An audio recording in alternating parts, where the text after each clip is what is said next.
ज्ञानोबा पहिल्यांदा सांगतात, एरवी तरी मी मूर्खू, जरी झाला अविवेकू, तरी संत कृपा दीपकू सोजवल असे. संत कृपा दीपकू म्हणजे काय? संतांची कृपा हाच दीपक आहे.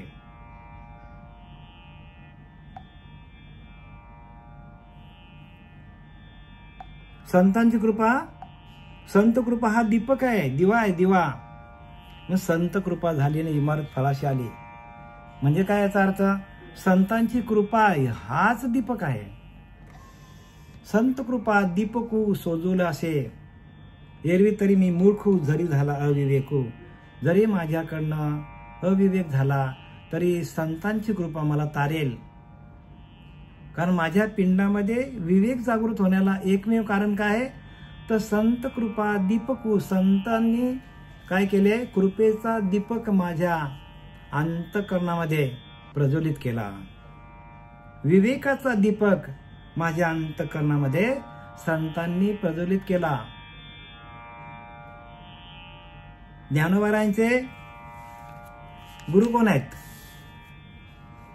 तर निवृत्तीनाथांनी काय केलं? डोक्यावर हात ठेवलं आणि मूलाधार चक्रामध्ये सबीजाची पेरणी केली. आणि जोपर्यंत मूलाधार चक्रामध्ये नामाची पेरणी होत नाही, संतांची कृपा होत नाही, तोपर्यंत शास्त्र वाचून आपल्याला सखोल अभ्यास करता येणार नाही. वरवरचा अभ्यास सगळेच करतात, पण आपल्याला जोपर्यंत आपण तळाला जात नाही. पूर्वीच्या काळामध्ये बावड्या होत्या बघा, बावड्या. तेव्हा नळ वगैरे नव्हते. त्या काळामध्ये बावड्या असायच्या आणि उन्हाळ्याच्या दिवसामध्ये पाणी एकदम तळाला जायचं. 100 फूट त्या बावड्या खोल असायच्या. आणि मग पावसाळ्यात ती बावडी भरली आणि एखाद्याचा पोहरा हातातनं सुटला तर त्यावेळेला किंवा एखाद्याच्या हातामध्ये अंगठी पडली तर मग पट्टीचा पोहणारा आणायचे आणि तो जोरात उडी मारायचा आणि तळाला जायचा. आणि तळाला गेल्यानंतर बघा 100 फूट खोल जायचा तो माणूस आणि तिथे सगळं काय करायचा? तो सगळा बरोबर ती अंगठी काढायचा किंवा तो त्या बाईचा पोहरा जो आहे पाणी भरण्याचा, तो बरोबर वरती घेऊन यायचा. जोपर्यंत तळाला जाता येत नाही तोपर्यंत आपल्या हातात हरवलेली वस्तू किंवा तो पोहरा आपल्या हातात लागत नाही. तसं जोपर्यंत आपण तळाला जात नाही, तळाला म्हणजे अत्यंत खोल अवस्था आहे. ध्यानाला बसून आपण एकदम सखोल अवस्थेमध्ये जायला पाहिजे. म्हणजे ध्यान आपलं एकचित्त आपलं झालं पाहिजे, एकाग्रचित्त व्हायला पाहिजे. 2-2, 3-3 तास आपण ध्यान करू, त्यावेळेला आपल्याला तशी परिस्थिती आपल्याला अनुभवाला येतो. आणि अनुभवाला आल्यानंतर आपल्याला शास्त्राचं वाचन करायला, जे शास्त्र वाचन करायला आपल्याला वर्ष लागतो, त्या शास्त्राचं वाचन आपण 1 महिन्यामध्ये करू शकतो. पण पहिल्यांदा आपण तळाला जायला पाहिजे. कुठे जायला पाहिजे? तळापर्यंत जाण्यासाठी पट्टीचा पोहणारा लागतो. आणि तसं आपल्याला तळामध्ये जायचं असेल तर आपल्याला ध्यानधारणा, पट्टीची ध्यानधारणा करता यायला पाहिजे. 10 मिनिटात आपल्याला ध्यान लागलं पाहिजे. 10 मिनिटात आपल्या देहाचा विसर पडला पाहिजे. जोपर्यंत देहाचा विसर पडत नाही तोपर्यंत आपण केलेली उपासना वरवरची आहे समजायचं. पूर्ण देहाचा निराश व्हायला पाहिजे, पूर्ण देहाचा विसर पडायला पाहिजे. आणि तो विसर पडण्यासाठी संतांचीच कृपा लागतो. म्हणून संत कृपा दीपकू सोजवल असे. संतांची कृपा हाच दीपक आहे.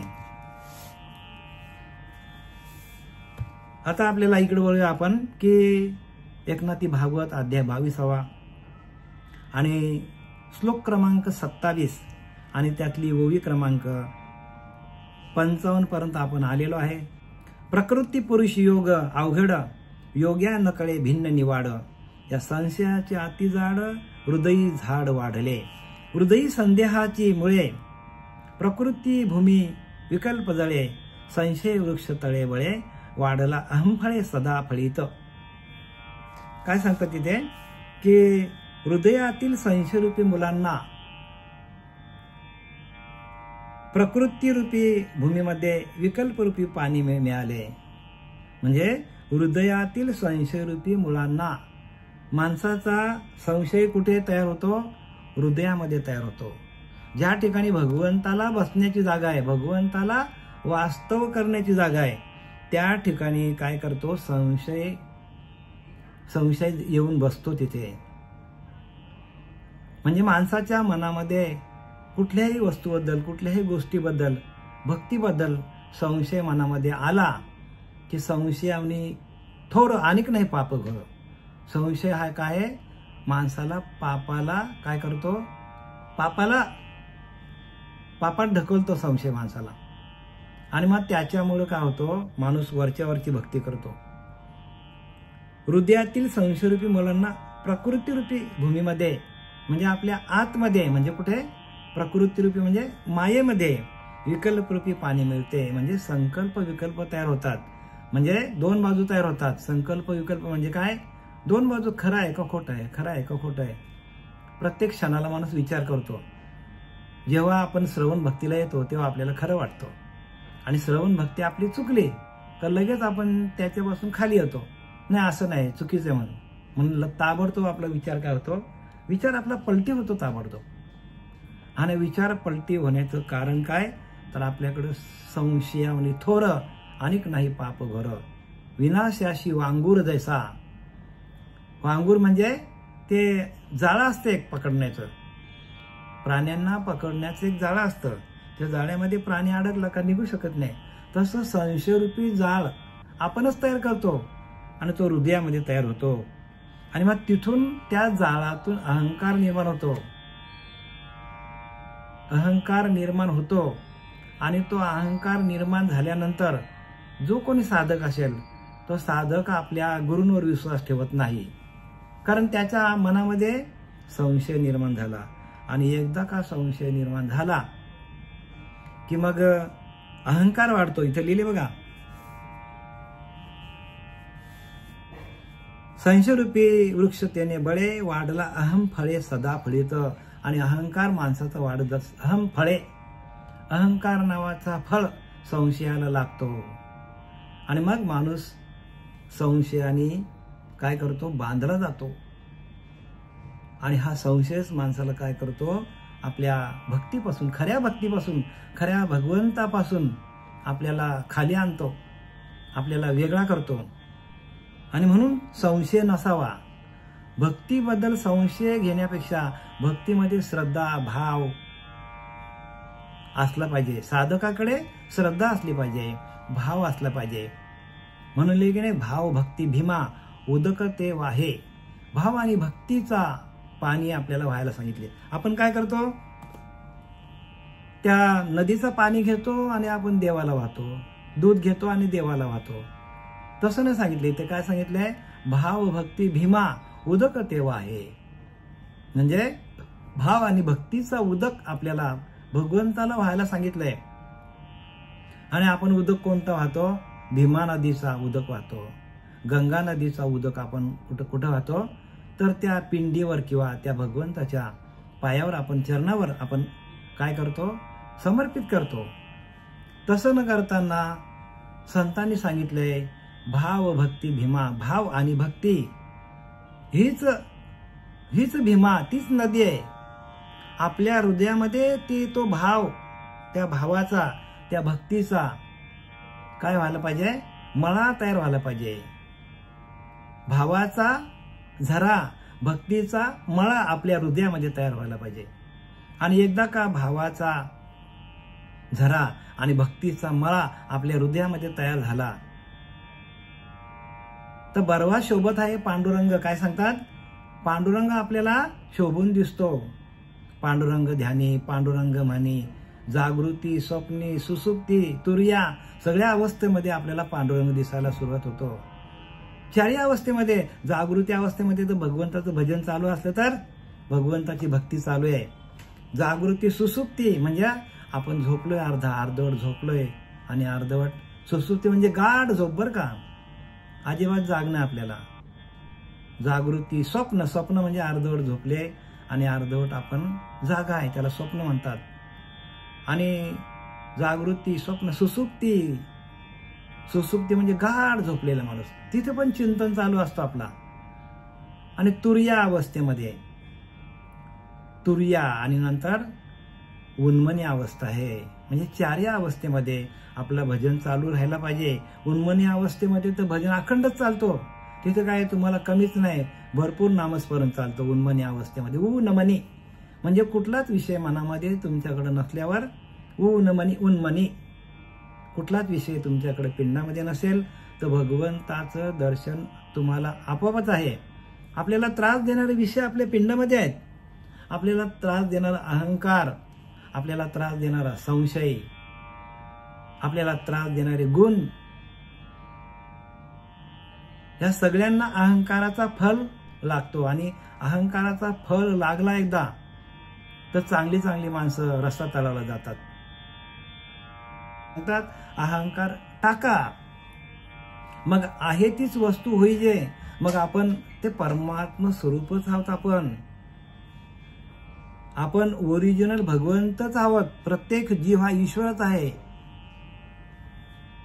प्रत्येक जीव हा मुळात ईश्वरच आहे. ईश्वर प्राप्त करण्याची वस्तू नाहीये, ईश्वर मुळातच प्रत्येक जीवामध्ये ईश्वर आहे. प्रत्येक जीव हा ईश्वराचा अंश आहे, पण तो आपल्या मुळाला विसरलेला आहे. म्हणून हा अहंकार सांडीजे, मग आहे तीच वस्तू होईजे. मग आपली स्वस्ती सहज आपणच केली, आपणच आपली सोडवणूक करतो, पण अहंकार माणसाला आडवा येतो. कोणाला ज्ञानाचा अहंकार आहे, तो कोणाला भक्तीचा अहंकार आहे, कोणाला सुंदरतेचा अहंकार आहे, तो कोणाला साधनेचा अहंकार आहे, तो कोणाला प्रवचनाचा अहंकार आहे, कोणाला कीर्तनाचा अहंकार आहे.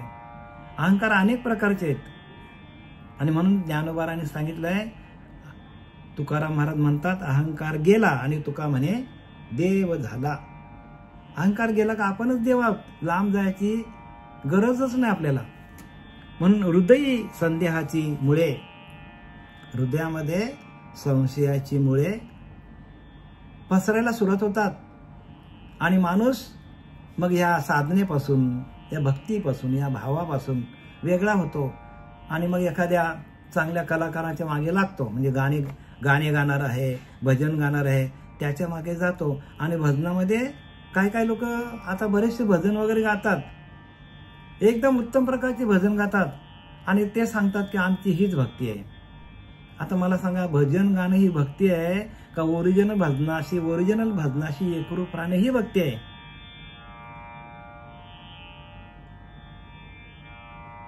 भक्ती कशाला म्हणतात?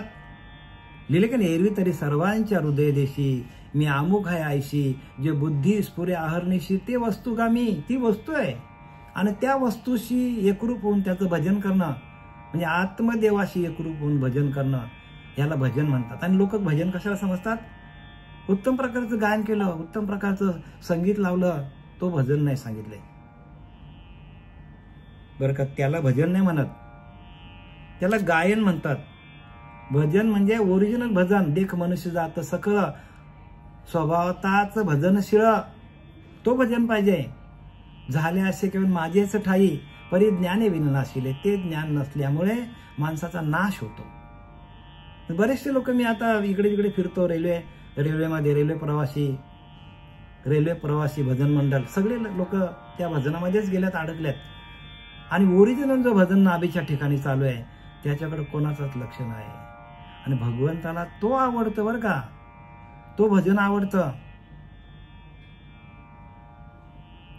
आणि म्हणून 10व्या अध्यायामध्ये नारद अर्जुनाच्या जवळ जायचा आणि टाल चिपल्या वाजवायचा. नारद अखंड जवळ आहे, तो हे ऐसेच वचन गाये, परी अर्थ बुजवून ठाये, गीत सुखची आवडे. ज्ञानोबारांनी लिहिले 10व्या अध्यायामध्ये, नारद अखंड जवळ आहे. कृष्ण परमात्म्याला अर्जुन सांगतो, नारद माझ्याकडे यायचा असाच आणि तो चिपळ्या वाजवायचा आणि तो त्याचा तो विणा वाजवायचा आणि चांगल्या स्वरामध्ये नारायण नारायण म्हणायचा. आणि मी त्या विण्याच्या आवाजामध्ये, त्या चिपळ्यांच्या आवाजामध्ये आणि त्याच्या गाण्याच्या नादामध्ये मी तल्लीन होऊन जायचो.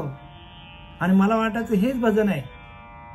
नारद अखंड जवळ आहे, तो हे ऐशेच वचन गाये, परी अर्थ बुजवणी ठाये, गीत सुखीचे आवडे. मला त्याने ते गीत आवडायचं, मला अर्थ बुजवणे, पण मला त्याचा अर्थ कळायचा नाही. पण देवा, तू जेव्हा प्रत्यक्ष माझ्या राशीला आला, जीवनात आला, तेव्हा मला भजन काय ते कळालं. असं माऊलींनी त्या याच्यामध्ये लिहिलेलं आहे बरं का, आपल्या ज्ञानेश्वरीमध्ये.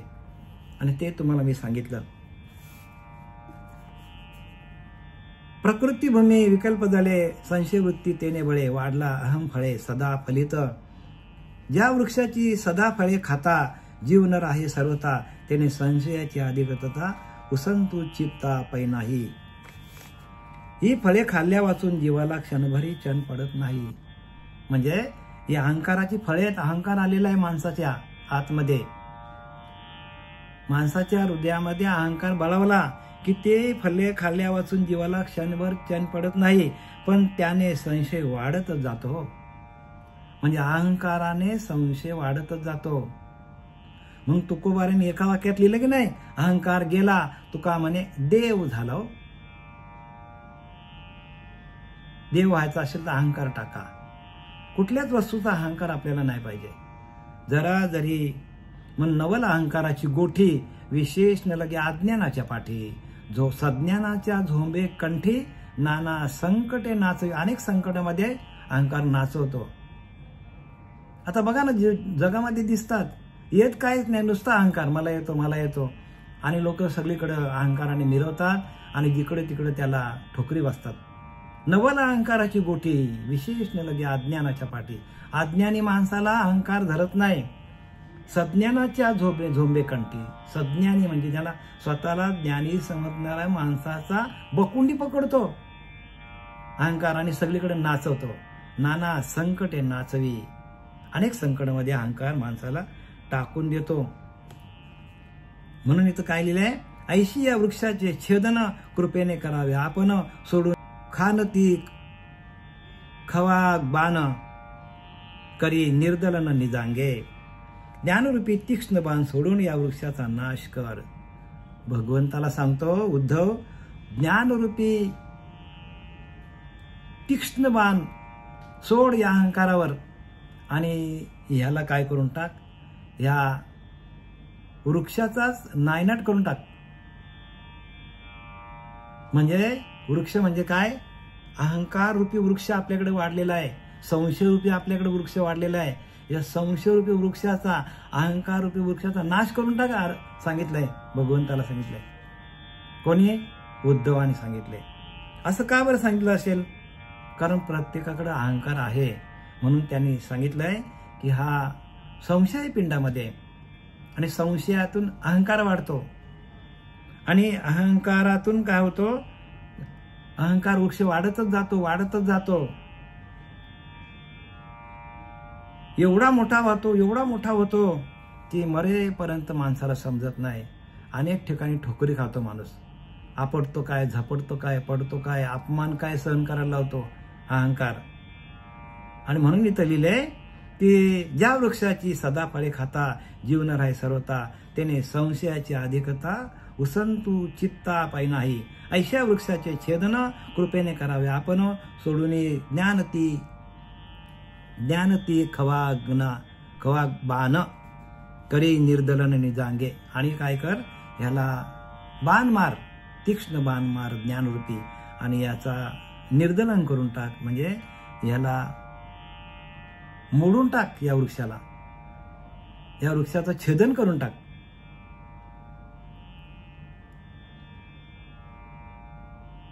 योगशास्त्र योग याग शास्त्र पाठे, करिता धर्म कर्म कचाटे, या वृक्षाचे पानही न सुटे, एक कठीण तो मोठे गोविंदा. म्हणजे हा वृक्ष जो आहे अज्ञानाचा किंवा अहंकाराचा, हा वृक्ष कुठल्याही शास्त्राने या अहंकाराला अहंकाराचं खंडन करता येत नाही, अहंकाराचं छेदन करता येत कुठल्याच वृक्षाने. योग याग शास्त्र पाठे, योग केला, याग केला, शास्त्र केले, पठण केला, तरी पण याचा काय होतो, याचा या अहंकाराचा छेदन कशाने होत नाही. करिता धर्म कर्म चाटे, धर्म कर्म चाटे, या वृक्षाचे पानही न तुटे. बघा हा वृक्ष एवढा कठीण आहे अहंकाराचा, संशयाचा, की कशानेच हा तुटला जात नाही. हे कठीणत्व मोठे गोविंदा, आणि हे खूप कठीण आहे. म्हणजे एखाद्या माणसाचा अहंकार, एखाद्या माणसाचा संशय लवकर जात नाही. हा भगवंताला कोण सांगतो? उद्धव सांगतो, भगवंताला सांगतो. भगवंताकडे ही तक्रार आहे की बघ बाबा, माणसाचा अहंकार, माणसाचा संशय पिंडातनं अजिबात जात नाही. म्हणून तो असा एक ज्ञानरूपी काय कर, बाण सोड, की ह्या बाणातून, ज्ञानरूपी बाणातून या संशयाचं, या अहंकाराचं छेदन खंडन होईल असं काहीतरी कर. या वृक्षाचे करिता छेदन, ब्रह्मा झाला देह संदेहापन्न. तुवा हंसगीत सांगून उद्धरीला जाण सुपुत्र. आता सांगतात या वृक्षाचे करिता छेदन, या वृक्षाचं छेदन करायला कोण गेला? ब्रह्मा झाला संदेहापन्न. ब्रह्माला पण संदेह पडला, म्हणजे ब्रह्मदेवाला पण ते काम जमलं नाही. तू हंसगीत सांगून उद्धरीला जाण सुपुत्र. आणि मग तू काय केलं तर हंसाचं रूप धारण केलं आणि त्या ब्रह्माच्या पुत्रांना, म्हणजे सनत, सनक, सनंदन, सनातन, ह्या चारही पुत्रांना, ह्या ब्रह्मदेवाचे मानसपुत्र आहेत आणि 4 मानसपुत्र आहेत. त्या मानसपुत्रांनी त्या ब्रह्मदेवाला, आपल्या वडिलांना प्रश्न केला होता. मागच्या ह्याच्यामध्ये आलेलं आहे ते, की विषय चित्तामध्ये जातात. विषय कुठे जातात? चित्तामध्ये प्रवेश करतात. जे आपण भोगलेले विषय आहेत ते चित्तातनं निघत नाही लवकर. जे काय आपण ह्या मनुष्य देहाला येऊन किंवा कुठल्याही देहाला गेल्यानंतर जे आपण विषय भोगलेले आहेत त्या विषय चित्तामध्ये बसलेले असतात आणि ते चित्तातले विषय बाहेर काढता येत नाही. आणि म्हणून त्यांनी प्रश्न केलाय की जे विषय चित्तामध्ये बसलेले आहेत आणि चित्त इंद्रियांना काय करतो? इंद्रियांना नको तिकडे घेऊन जातो. मग विषय आणि चित्त ह्या दोघांचा वियोग कसा होईल? म्हणजे चित्ताला विषय कसे सोडतील?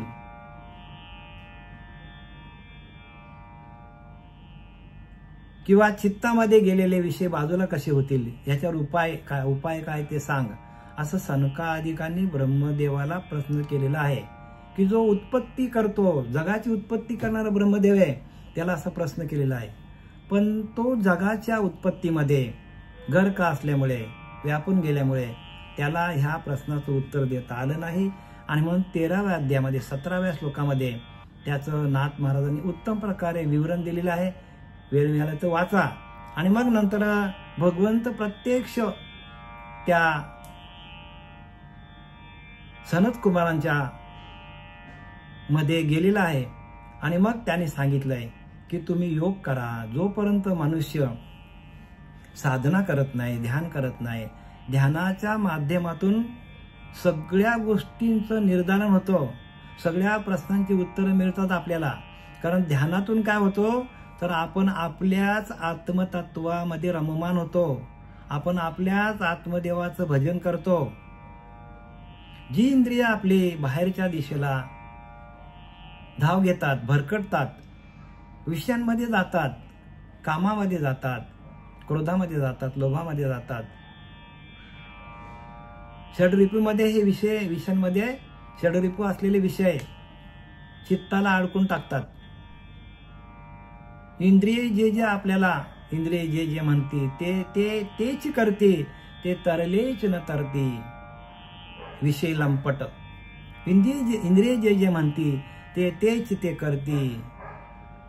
इंद्रियांना जे आवडतं ते जे करतात ते तरलेच न तरते, ते काय तरणार नाही म्हणतो.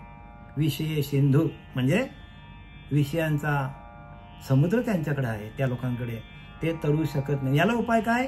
उपाय एक भगवत भक्ती, म्हणजे भगवंताचं भजन कसं करायचं योग साधनेतून ज्या दिलेल्या प्रक्रिया आपल्याला बाबांनी त्या प्रक्रियेच्या माध्यमातून आपली इंद्रिय संपूर्ण एका आत्मतत्वाकडे कशी आणायची, एका आत्मदेवाकडे कशी आणायची, आणि एकदा का आत्मदेवाची भेट झाली आणि ते सुख, ते समाधान, त्या आत्मानंद जर आपल्याला लाभलं तर मनुष्य विषयांच्या सुखामध्ये फिरकून देखील बघत नाही.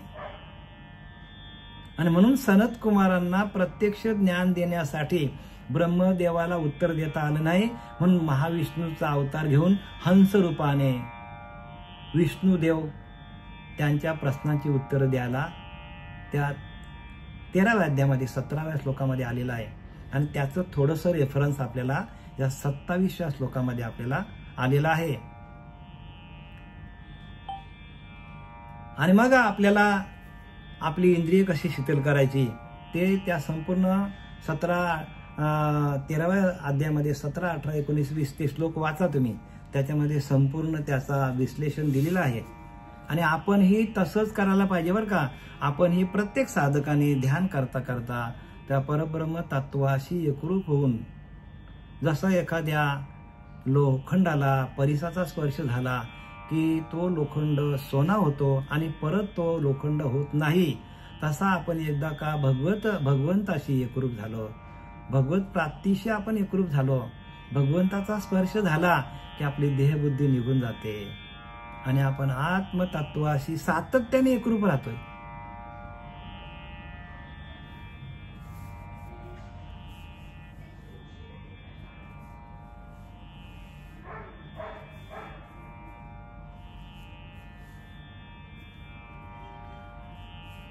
योगशास्त्र योग यागशास्त्र पाठे करिता धर्म कर्म चाटे या वृक्षाचे पानही न तुटे. हे कठीण तो मोठे गोविंद, कठीण आहे. हा वृक्ष जो आहे संशयाचा, अहंकाराचा, हा वाढतच जाणार आपल्या शरीरामध्ये आणि तो तोडणं कठीण आहे देवा. बघा, प्रत्यक्ष उद्धवाला तसा अनुभव आलेला आहे की बाबा ह्या वृक्षाला तोडणं, या वृक्षाचा छेद करताना ब्रह्मदेव ही संशयात पडला. तेव्हा तूच ह्या हंसगीता सांगितली, म्हणजे हंसाचं रूप घेऊन महाविष्णूचा अवतार, प्रत्यक्ष विष्णू आले आणि त्याने हंसाचा अवतार घेऊन ही सनकादिकांची शंका दूर केली. मुख्य ब्रह्मयाची ऐशी अवस्था ते तर इतरांची कोण कथा. बघा, ब्रह्मदेवाची अशी अवस्था झाली, ब्रह्मदेवाला उत्तर देताना आलं, कारण ब्रह्मदेवाला पण अहंकार झाला. मी सृष्टीचा कोण आहे, तर सृष्टीचा रचयिता मी आहे, सृष्टी निर्माण करता मी आहे, असा त्याला अहंकार झाला आणि त्याला उत्तर देता आलं नाही. म्हणून आपल्याला पण कसं उत्तर देता येईल का. आपल्याकडे जराशी कुठं साधना झाली, जरासा कुठं ज्ञान झाला की प्रत्येक साधकाला अहंकार, ताबडतोब अहंकार बळावला जातो आणि मग तो कोणाचीच खैर ठेवत नाही, तो गुरुला बघत नाही, कोणालाच बघत नाही, सगळ्यांचा अपमान करत सुटतो. ब्रह्मदेव देखील काय झालेला आहे, या अहंकारामध्ये अडकलेला आहे. इथं तेच दाखवलं आहे. काय लिहिलंय की ब्रह्मदेवाची जर ही स्थिती, ब्रह्मदेवाला पण उत्तर देता आलं नाही का, तर त्याला पण अहंकार झाला की मी संपूर्ण सृष्टीची रचना मी करतो, आणि त्याला अहंकार झाला आणि म्हणून त्याला उत्तर देता आलं नाही. आणि म्हणून भगवंताने हंसरूप धारण करून आणि त्या सनातन सनांदन या चारही मुलांना, मानसपुत्रांना, ब्रह्मदेवाच्या मानसपुत्रांना उत्तर देण्यासाठी प्रत्यक्ष भगवंत हंसाचा अवतार घेऊन आलेला आहे. ब्रह्मदेवाची जर ही स्थिती, इतरांची काय पाळ, इतरांचं काय, हे प्रभो या वृक्षाचे छेद करणार तुझ्याशिवाय दुसरा कोणी नाही. बघा, उद्धव सांगतो, म्हणजे हा अहंकार जाण्यासाठी दुसरा काही उपाय नाही. भगवंताची प्राप्ती करणं, भगवंताचा स्पर्श होणं, हाच उपाय. उपाय काय आहे, तर भगवंताची भक्ती. इथं लिहिले की नाही, लोहाचे कणक होय हे सामर्थ्य परिसीच आहे, की मृत ही जीवित लाय अमृत सिद्धी. ज्ञानवरा सांगतात पहिल्याच अध्यायामध्ये, लोहाचे कणक होय हे सामर्थ्य परिसीच आहे. म्हणजे लोखंडाचा सोना होणं हे सामर्थ्य परिसामध्ये आहे. तसं मृत ही जीवितला आहे, मृताला म्हणजे मेलेल्या माणसाला जिवंत करण्याचं सामर्थ्य अमृत सिद्धी अमृतामध्ये आहे. तसं जोपर्यंत अमृतासारखं नाम, भगवंताचं अमृतासारखं नाम आपल्याकडे जोपर्यंत येत नाही तोपर्यंत आपल्यातला संशय जाणार नाही, आपल्यातला अहंकार जाणार नाही. मग त्याचा स्पर्श फार महत्वाचा आहे. या वृक्षाचे करिता छेदन ब्रह्मा झाला संदेह संपन्न, तुझा हंसगीता सांगून उद्धरीला जाण सुपुत्र. आणि भगवंताने येऊन हंसगीता सांगितली आणि त्या मानसपुत्रांच्याकडे जे काय पिंडामध्ये भक्तीबद्दल संशय होता तो काढून टाकला. मुख्य ब्रह्मयाची अशी अवस्था, तेथे इतरांची कोण कथा. या वृक्षाला छेदिता तुझ विन सर्वता आन नाही. बघा, भगवंताची कृपा झाली तरच हा संशयरूपी अहंकाररूपी वृक्ष माणसाला तोडता येतो, अन्यथा कोणालाही तोडता येत नाही. मग ज्याच्याकडे अहंकार झालेला आहे समजायचा की त्याला भगवंताची प्राप्ती नाही, त्याला त्या नामाचा स्पर्शही झालेला नाही, असं समजायला काहीच हरकत नाही. इथं तेच सांगतात की मुख्य ब्रह्मयाची अशी अवस्था, इतरांची कोण कथा. या वृक्षाचा छेदिता तुझं विन सर्वता आन नाही. भगवंता तुझ्याशिवाय अहंकाररूपी वृक्षाचं छेदन कोणीच करू शकत नाही. छेद करिता वरी वासना मूळ उरल्या उरी फापा येईल चौगुण्य परी अतिशय भारी बांभले. छेद करिता वरी एखादा वृक्ष आहे त्याची आपण फक्त पानच तोडली, जरी जो वरवरी पालवी खुडी जे आणि उदकी आणि मुळी उदक घाली जे, तरी कैसे नास नुपजे तया वृक्षाचे. ज्ञानोबा सांगतात की नाही, वरी पालवी खुडीजे आणि मुळी उदक घालीजे, तरी कैसे नाश नुपजे तया वृक्षाचे. ज्ञानोबा सांगतात की वरची पालवी आपण खुडली आणि आपण मुळाला पाणी घालत गेलो, झाड मोठा होत जातो, तो त्या वृक्षाचा नाश कसं काय होईल. तसं या देहामध्ये असलेल्या अहंकाराचं, देहामध्ये असलेल्या संशयाचं नाश कसं काय होईल.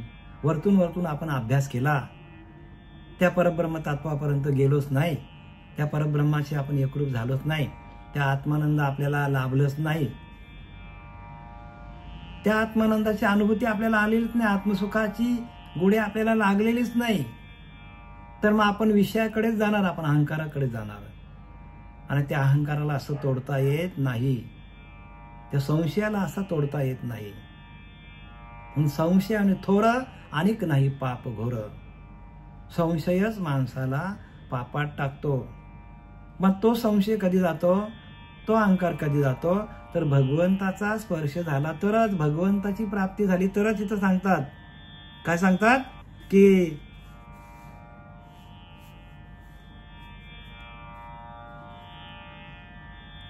छेद करिता एकदा का वरवरच्या आपण पाकल्या किंवा आपण ते पानं किंवा फांद्या तोडल्या तर सांगतो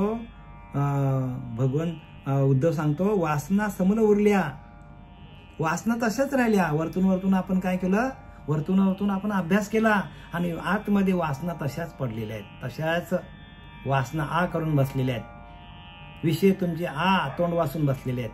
आणि आपण वरतून जर अभ्यास केला, म्हणून नाभीच्या ठिकाणी असलेल्या वासना जर आपल्याला घालवायच्या असतील तर नाभीची उपासना सगळ्यात महत्वाची आहे. म्हणून उजळलेले भाग्य आता अवघी चिंता वारली, संत दर्शने थोरला पद्मनाभ जोडीला. संतांच्या दर्शनामध्ये पद्मनाभ जोडली जाते आणि जोपर्यंत पद्मनाभ जोडली जात नाही तोपर्यंत आपल्या पिंडामध्ये विषय तसेच आहेत, जाणार नाही. आम्ही नेहमीच म्हणत असतो की नाही, तुका म्हणे होता ठेवा तो या भावे सापडला. तो ठेवा आहे तिथे, तो खजिना आहे, आपण तो घेऊनच आलोय. पण संतांच्या दर्शनाने पद्मनाभ जोडली जाते. जसं आपल्या पिंडामध्ये असताना पिंडी असता म्हणे सोहम सोहम, बाहेर पडता म्हणे कहम कहम. विसरले तया थोर झाले आणि पचविल्या खानी लक्ष 84. 84 लक्ष योनीला जावं लागेल. जर आपल्या नाभीची उपासना चालू झाली नाही तर आपल्याला 84ला जावं लागेल. कारण पिंडी असता म्हणे पिंडामध्ये असताना ते भजन चालू होतं. बाहेर पडल्यावर आईच्या पिंडातून बाहेर आला आणि ते भजन विसरला. म्हणून आपल्याला परत परत जन्माला यावं लागतो. सगळ्यात महत्वाचं तुकोबाराने आपला सावध केलाय. संत दर्शने थोरला पद्मनाभ जोडीला. संतांचं दर्शन झाल्या पद्मनाभ म्हणजे आपल्या नाभीच्या ठिकाणी असलेली ओरिजिनल उपासना, जशा आईच्या पिंडामध्ये जे भजन चालू होतं तेच भजन आपल्याला मिळालं, तेच भजन आपल्याला चालू व्हायला पाहिजे. बाकी भजन नाही सांगतात. हे संतांनी लिहून ठेवलं बरं का. आणि चांगल्या प्रकारे डोक्यात घ्या. चांगल्या प्रकारे डोक्यात प्रकाश पडू द्या तुमच्या. नाही तर मग इथे कोणाची बा काय गेले, ज्याचे त्याने अनहित, आपणच आपला अनहित करणार आहोत. आम्ही इथं ओरडून सांगतो, पण आपल्या जर लक्षात ध्यानात येत नसेल तर मग त्याला जबाबदार ज्याचा तो जबाबदार. आम्ही काय बोलू शकत नाही. ते